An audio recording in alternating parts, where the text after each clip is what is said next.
धनंजय देशमुख बोलताना आपण त्यांची अवस्था बघू शकतो।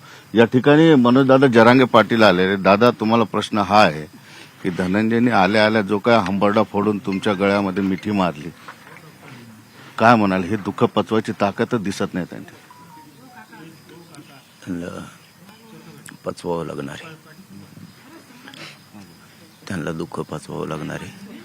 मी त्यासाठी धीर द्यायला चालले। त्यांना दुःख पचवावं लागणार आहे, नसलं पचत तरी त्यांना पचवावं लागणार आहे। बिमोड करायचं आपल्याला, ह्या वृत्तीचा बिमोड करायचा, सोडायचा नाही। ठीक आहे,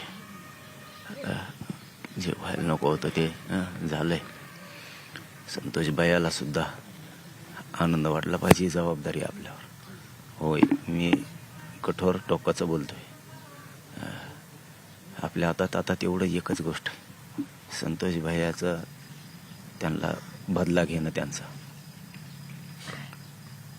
बिमोड करणं यांचा। येऊ द्या यांना सुटून, जसं यायचं तसं येऊ द्या। पाटील, मी तुमच्या डोळ्यात अश्रू सहसा बघत नाही, अख्ख्या महाराष्ट्रात अश्रू येतात डोळ्यात। ते भयंकर कृत्य हो, असं नाही होत राज्यात, देशात असं होत नाही। आणि एवढी काय इतका राग येण्यासारखी चूक नाही आहे, इतकं रोष व्यक्त करायचा किंवा तुम्हाला एवढी चिड आहे, एवढं काही झालेलं नव्हतं। म्हणजे इतक्या चिडीला की झालेलं नव्हतं काहीच, म्हणजे खरं सांगतो, इतकं काय झालेलं आहे। वाद, भांडण, तंटा हा चालू असतो, गावा लेवलवर, तालुका, जिल्हा लेवल। एवढा तिरस्कार, इतके क्रूर हत्या करणं, एवढं काही झालेलं नाही।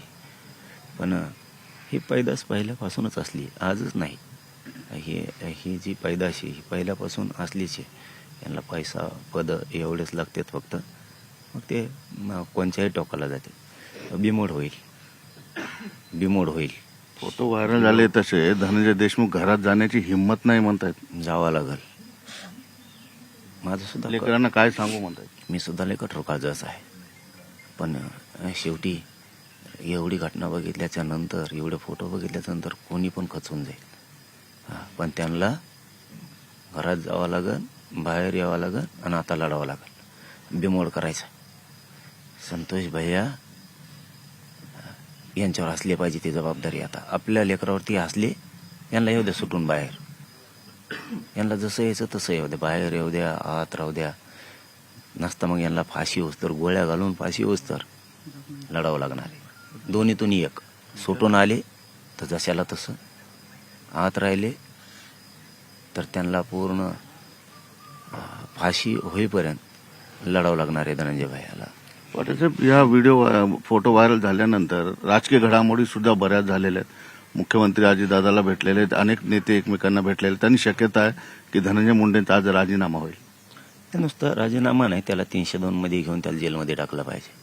नाटकबाजी नाही करायला पाहिजे, बहाणेबाजी नाही करायला पाहिजे, कोणाच तरी लेकराची जाण ठेवायला पाहिजे। नसता जनताला न्याय करावा लागेल। हो, जनता काही करू शकते, काही। या निवडणुकीतून तुमच्या एका डोळ्यामध्ये पाणी आणि दुसऱ्यात आग दिसते आहे। आपण पहिल्यापासून असाच आहे, आजच नाही।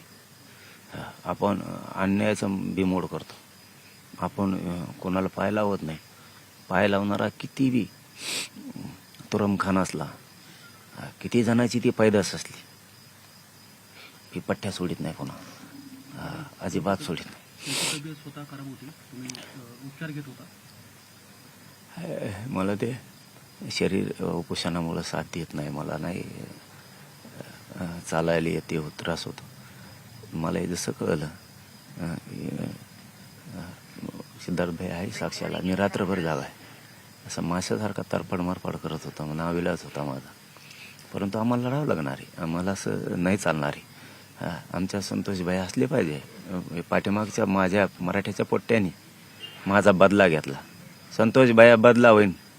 हो, एकदा आपण भिडलो तर एखाद्या गोष्टीला जर मागं लागलोत ना, बिमोड करतो, सगळ्या टोळीचा बिमोड करणार, सोडत नाही कोणाला। संतोष भैयाला न्याय होणार, संतोष भैयाचा बदला होणार।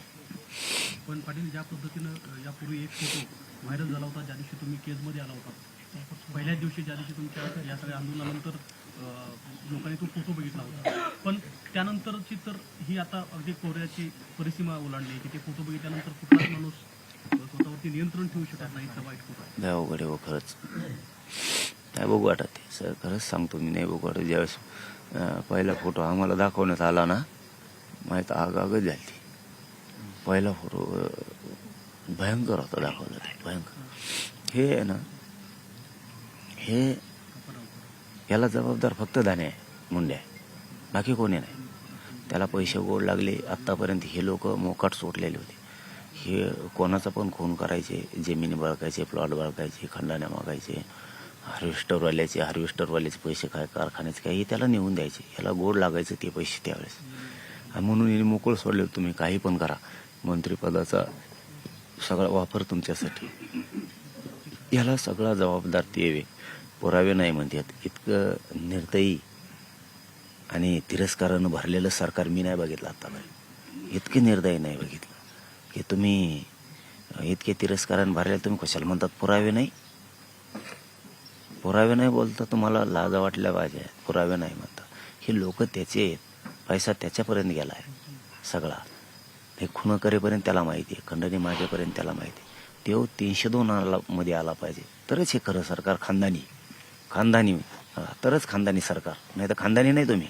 पण आतापर्यंतच्या 80 दिवसाच्या कार्यकाळामध्ये जे काही ऍक्टिव्हिटी सरकारकडून झालेल्या आहेत, आता असं वाटतंय का की ते या 302 खुनाच्या गुन्ह्यामध्ये खरी त्यांना हे केलं जाईल? कारण राजीनामाच मागणी करून सुद्धा गेल्या महिना दीड महिन्यापासून सरकार विचार पण करत नाही. नाही त्याला काढून फेकायला पाहिजे. आणि आता 1.5 महिन्यात आणि 2 महिन्यात काय झालं आम्हाला नाही माहित. ते अजितदादा पवारांना सांगतो आणि फडणवीसांना सांगतो, त्याला काढून फेका, आमदारकी सहित 302 मध्ये घ्या त्याला. नाही तर उद्रेकाला तुम्हाला सामोरं जावं लागणार आहे. एकदा मी सांगतो, पुन्हा डोचू नका मला.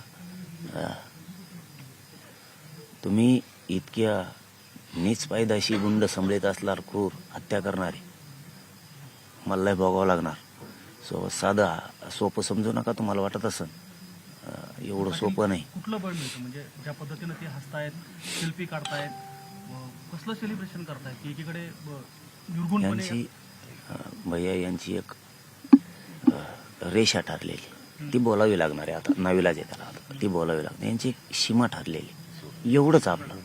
यांचा देव वेगळा, यांचा नेता वेगळा,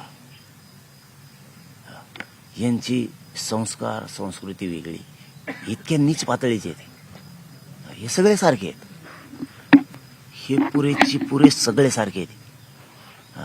हे सगळे सारखे आहेत. यांच्यात कोणात काहीच बदल नाही. ही टोळी कायम संपवावं लागणार आहे. आणि उभ्या महाराष्ट्राला कळालं, बरं झालं. या राज्यातल्या मराठ्यांना सांगतो आणि जनतेलाही सांगतो, तांब्याभर पाणी सुद्धा पायदेशीर इथून पुढे देऊ नका. म्हणजे बात नाही. इतके क्रूर हत्या जर आपल्या घरातल्या लेकराची केली असती तर तुम्ही कसे वागला असतं मराठ्यांनो? तुमच्या लेकराची क्रूर हत्या केली असती तर असंच वागला असतं. हे कोण आहे? संतोष भाया, तुमचंच लेकरू आहे मराठा. तुम्हाला वाटत असं हे चांगला आणि ते चांगला, कोणी चांगला नाही. यांना तांब्याभर पाणी इथून पुढे देऊ नका. यांनी आपल्या लेकराला हाल करून मारलं. इतके क्रूर मारलं ना, गँगवार होते त्याचं सुद्धा मेलं नसेल, कोणी मारलं नसेल. इतकं क्रूर मारलं, भयंकर. बदला होणार, संतोष भैयांचा बदला होणार. संतोष भैया असणार. संतोष भैयांना असायला लावायची जबाबदारी आपली सगळ्यांची. धीर धरायचं. उशिरा